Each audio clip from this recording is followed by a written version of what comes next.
RMS Titanic दुनिया का सबसे बड़ा जहाज। जिस जहाज के बारे में कहा जाता था ये कभी डूबने वाला नहीं है, लेकिन 14 अप्रैल 1912 की उस रात नॉर्थ अटलांटिक सी, जहां का टेम्परेचर -2 सेल्सियस डिग्री था, जहाज में बैठे लोगों को कोई अंदाजा नहीं था कि कुछ ही घंटों में ये जहाज डूबने वाला है। जहाज के अंदर की फैसिलिटीज एक 5 स्टार होटल से भी ज्यादा लग्जूरियस थी। कोई डाइनिंग टेबल पे खाना खा रहा था तो कोई स्विमिंग पूल में नहा रहा था, कोई लाइब्रेरी में किताब पढ़ रहा था तो कोई जिम कर रहा था।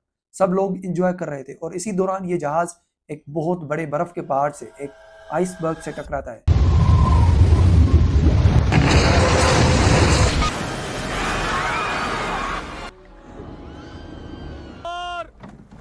सिर्फ 2 घंटे और 40 मिनट लगे इस जहाज को डूबने में, लेकिन क्या ये सिर्फ आइसबर्ग से टक्कर की वजह से डूबा है या कुछ और रीजंस हैं जिनके बारे में आपको कभी बताया नहीं गया।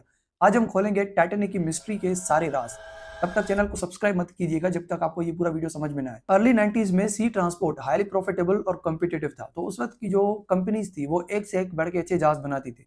उस वक्त की दो बड़ी कंपनीज, एक व्हाइट स्टार लाइन और एक कुनार्ड लाइन, ये दोनों कंपनीज आपस में कम्पीट कर रही थी कि कौन रिच ट्रेवलर्स और इमिग्रेंट्स को अमेरिका लेकर जाता है। इस कंपटीशन में स्पीड, स्टेटस और कंफर्ट, ये सब चीजें मैटर करती थी। तो उस वक्त की कंपनीज कोनार्ड उसने अनाउंस किया कि वो दो बड़े सुपर फास्ट शिप्स ला रही हैं, एक लूसिटेनिया और एक मॉरिटेनिया। ये दोनों इतनी फास्ट होंगी कि यूरोप से अमेरिका टाइम रिकॉर्ड में पहुंच जाएंगी। दूसरी तरफ व्हाइट स्टार के बॉस जे ब्रूस, उसने सोचा कि स्पीड तो ठीक है लेकिन कंफर्ट और लग्जरियस से कोई टक्कर नहीं ले सकता। अब यहाँ से ये विलियम पेरी के साथ एक टीम बनाते हैं जिनकी एक शिप बिल्डिंग कंपनी थी Harland and Wolff Belfast shipyard में। यहाँ से ये प्लान बनाते हैं कि एक नहीं, दो नहीं, बल्कि 3 सुपर लग्जरियस जहाज बनाएंगे, टाइटैनिक, ब्रिटेनिक एंड ओलंपिक।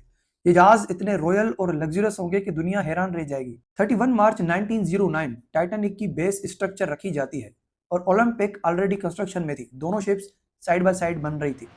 टाइटैनिक का इंटीरियर और कंपार्टमेंट्स डिजाइन कर रहा था थॉमस एंड्रयूज। टाइटैनिक एक फ्लोटिंग पैलेस होगा, फर्स्ट क्लास में ऐसी लग्जरी होगी कि लोग सोच के हैरान हो जाएंगे कि ये एक शिप है या एक 5 स्टार होटल है। इस जहाज में giant dining hall, elevator, swimming pools और भी बहुत लग्जरियस डेकोरेशन की जाएंगी। इस जहाज की सेकंड क्लास भी उतनी अच्छी होंगी जितनी बाकी शिप्स की फर्स्ट क्लास, और थर्ड क्लास जो इमिग्रेंट्स के लिए थी उनके लिए भी क्लीन और अच्छी फैसिलिटीज बनाई गई थी। इन्होंने टाइटैनिक के सेफ्टी सिस्टम्स इतने अच्छे बनाए कि लोगों ने कहा यह कभी डूबने वाला नहीं है। टाइटैनिक में 16 वाटर टाइट कंपार्टमेंट्स थे। अगर शिप को नुकसान होता तो कंपार्टमेंट्स को बंद किया जा सकता था ताकि पानी ज्यादा अंदर तक ना जा सके। और इंजीनियर्स ने क्लेम किया कि अगर 4 कंपार्टमेंट्स में पानी आ भी गया तो टाइटैनिक डूबेगा नहीं, चलता रहेगा।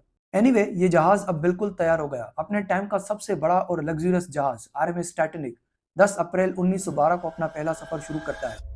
ये सफर साउथहैम्पटन इंग्लैंड से न्यूयॉर्क सिटी तक था। इस जहाज को मिलियनर्स स्पेशल भी कहा गया क्योंकि इस पे ज्यादातर अमीर लोग ट्रेवल कर रहे थे। American businessman, industrialist, British journalist, बड़े बड़े सेलिब्रिटीज, मतलब हर तरह के अमीर लोग इस जहाज पे सफर कर रहे थे। और इस जहाज की कमांड दी गई है कैप्टन एडवर्ड स्मिथ को। इस जहाज की लेंथ 882 फीट थी और इसकी हाइट 175 फीट थी। टोटल मिला के $7.5 मिलियन लगे थे उस वक्त के इस जहाज को बनाने में। 14 अप्रैल की रात कैप्टन स्मिथ को 6 आइसबर्ग वार्निंग्स मिल चुकी थी और कैप्टन स्मिथ जहाज के कोर्स को स्लाइटली साउथ मूव करता है। लेकिन जहाज 11 बजने में सिर्फ 5 मिनट थे। समंदर में मौजूद एक दूसरी शिप कैलिफोर्नियन टाइटैनिक को मैसेज भेजती है कि हमें आइसबर्ग वार्निंग्स मिली हैं, इसलिए हम बीच में ही रुक गए हैं, आप भी आगे ध्यान से बढ़ना। टाइटैनिक का रेडियो ऑपरेटर फिलिप्स इस मैसेज को इग्नोर कर देता है और 11 बजे तक सारे पैसेंजर्स सो चुके थे। 11:35 हो रहे थे। फिर टोटल 2200 से ज्यादा लोग इस जहाज में बैठे थे। रूल के मुताबिक औरतों और बच्चों को पहले लाइफ बोट में बिठाया जाएगा। टाइटैनिक में बैठे लोगों को अभी भी यकीन नहीं आ रहा था कि ये जहाज भी डूबेगा, तो वो जहाज में ही बैठे रहे क्योंकि कंपनी ने जो एड्स निकाले थे, जो कंपनी ने दावे किए थे कि ये जहाज अनसिंकेबल है, कभी डूबने वाला नहीं है। 12:15 कैप्टन स्मिथ रेडियो ऑपरेटर्स को ऑर्डर देता है डिस्ट्रेस सिग्नल भेजने के लिए। वो बार बार सिग्नल भेजते हैं लेकिन कोई भी जवाब नहीं आता क्योंकि उस वक्त टाइटैनिक के करीब कोई भी ऐसा जहाज नहीं था जो उसकी हेल्प कर सके। कुछ जहाजों को मैसेज मिलता है लेकिन सब दूर थे, कोई 100 किलोमीटर दूर था तो कोई 300 किलोमीटर दूर था। 12:20 पे कारपेथिया जहाज को टाइटैनिक का डिस्ट्रेस सिग्नल मिलता है और ये जहाज टाइटैनिक से सिर्फ 58 नॉटिकल माइल्स यानी कि 107 किलोमीटर दूर था। अगर ये जहाज अपनी फुल स्पीड से भी टाइटैनिक की तरफ आता तो इसको 3 घंटे लगते टाइटैनिक तक पहुंचने में। जहाज का 4th ऑफिसर जोसेफ ये एक मैप लेके आता है अपनी लोकेशन डिटरमाइन करने के लिए कि एग्जैक्टली हम इस वक्त किस लोकेशन पे हैं और बाद में डिस्ट्रेस सिग्नल भेजे जाएं। अपनी लोकेशन मालूम करके ये फिर भी डिस्ट्रेस सिग्नल भेजते हैं लेकिन कोई भी जवाब नहीं आता। इसी दौरान रहते थोड़ा कोई डेंट वगैरह आ गया होगा, इसका मतलब ये नहीं है कि जहाज डूबेगा, तो वो जहाज में ही बैठे रहते हैं। डिस्ट्रेस रॉकेट फायर की जाते हैं ताकि कोई शिप अगर हमारे करीब होगी तो देख लेगी और हमारी हेल्प करने आएगी, लेकिन कोई भी शिप कोई जवाब नहीं देती। लेकिन एक जहाज था जो ये सब होते हुए देख रहा था, SS कैलिफोर्निया। इस जहाज का क्रूमैन ये सारे रॉकेट्स देख रहा था और भी लोग देख रहे थे, लेकिन उनको ये समझ में नहीं आ रहा था कि ये रॉकेट्स हेल्प के लिए फायर किए गए हैं या कोई पार्टी वगैरह होगी तो उसके लिए फायर किए गए हैं। तो वो इसको इग्नोर कर देते हैं क्योंकि उनको लग रहा था कि टाइटैनिक में बड़े-बड़े अमीर लोग ट्रेवल कर रहे हैं, तो वो कोई पार्टी वगैरह कर रहे होंगे, इसलिए उन्होंने ये फायर किए हैं। ये कैलिफोर्नियन जहाज सिर्फ 20 नॉटिकल माइल्स यानी कि 37 किलोमीटर दूर था। अगर उस वक्त ये टाइटैनिक के करीब जाता तो ज्यादा लोगों की जान बच सकती थी। 12:55 लाइट हो जाती है। कुछ लोग तो अपने मौत को कबूल करके जहाज में ही बैठे रहते हैं। अमेरिकन बिजनेसमैन बेंजामिन ये कपड़े पहनता है और कहता है कि हम अच्छे तरीके से एक जेंटलमैन की तरह मरेंगे। 1:30 हो रहे थे करने वाला जैक फिलिप्स के बाद इसकी भी मौत हो जाती है। 2:18 हो रहे थे, टाइटैनिक की सारी लाइट्स बंद हो जाती हैं और आगे का जो हिस्सा था वो पानी में जा रहा था, तो पीछे का हिस्सा स्टर्न ऊपर उठ गया, तो टाइटैनिक बीच से टूट जाता है।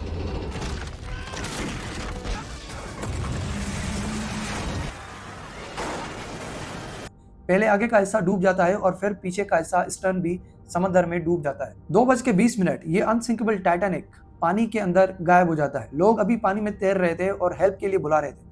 लाइफ बोट्स में अभी भी दूसरी शिप्स ने अभी टाइटैनिक से कांटेक्ट करने की कोशिश की, लेकिन टाइटैनिक की तरफ से अभी कोई जवाब नहीं मिला। एक शिप थी बिरमा, जिसका वायरलेस ऑपरेटर टाइटैनिक का मैसेज सुनता है और उनको वापस मैसेज भेजता है कि हम फुल स्पीड से तुम्हारी तरफ आ रहे हैं और हम सुबह 6 तक पहुंच जाएंगे।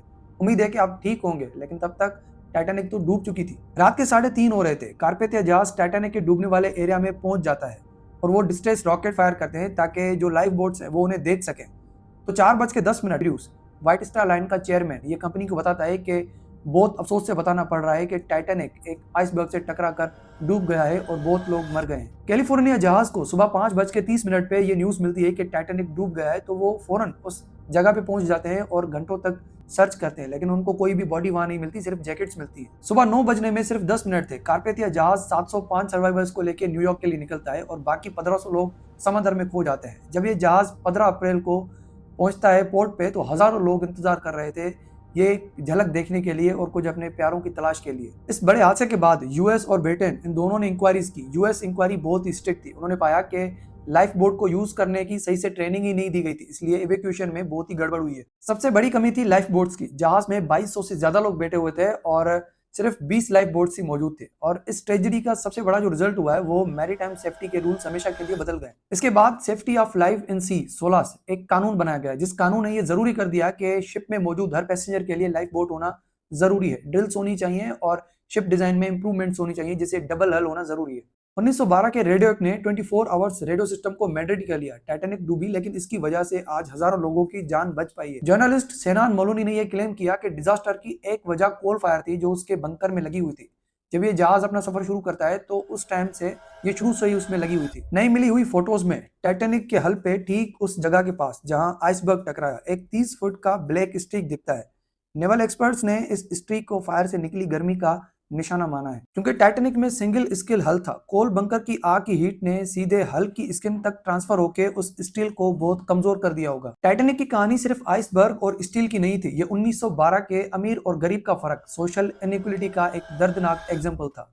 आखिरी मिनट्स में भी आपकी जान बचने के चांसेस आपकी टिकट पे डिपेंड करते थे। ये सर्वाइवल डिफरेंस सिर्फ लक की वजह से नहीं था, ये शिप की डिजाइन की वजह से था। First class cabins life boat के डेक के पास थे और थर्ड क्लास पैसेंजर्स जो अमेरिका जा रहे थे नए सपने लेके, वो शिप के बिल्कुल नीचे हिस्सों में थे। उन्हें लाइफ बोट्स तक पहुंचने के लिए लंबे और मुश्किल रास्तों से आना पड़ता था। कई जगहों पर गेट्स भी लॉक थी और रास्ते इतने मुश्किल थे कि उनको समझ नहीं आ रहा था कि कहां से निकलने का रास्ता है। इससे पता चलता है कि टाइटैनिक पर औरतों और बच्चों की पहली प्रायोरिटी वाला रूल भी पैसे के आगे कमजोर पड़ गया। जो लोग ब्रिटिश इंक्वायरी ने इस क्लास डिस्क्रिमिनेशन के सवाल पे ज्यादा फोकस नहीं किया। आपको क्या लगता है टाइटैनिक किस वजह से डूबा? क्या फुल स्पीड करने की वजह से डूबा, या आइसबर्ग वार्निंग्स को इग्नोर करने की वजह से डूबा, या फिर टाइटैनिक की जो डिजाइन फ्लॉज थे उसकी वजह से डूबा? कमेंट सेक्शन में बताइए।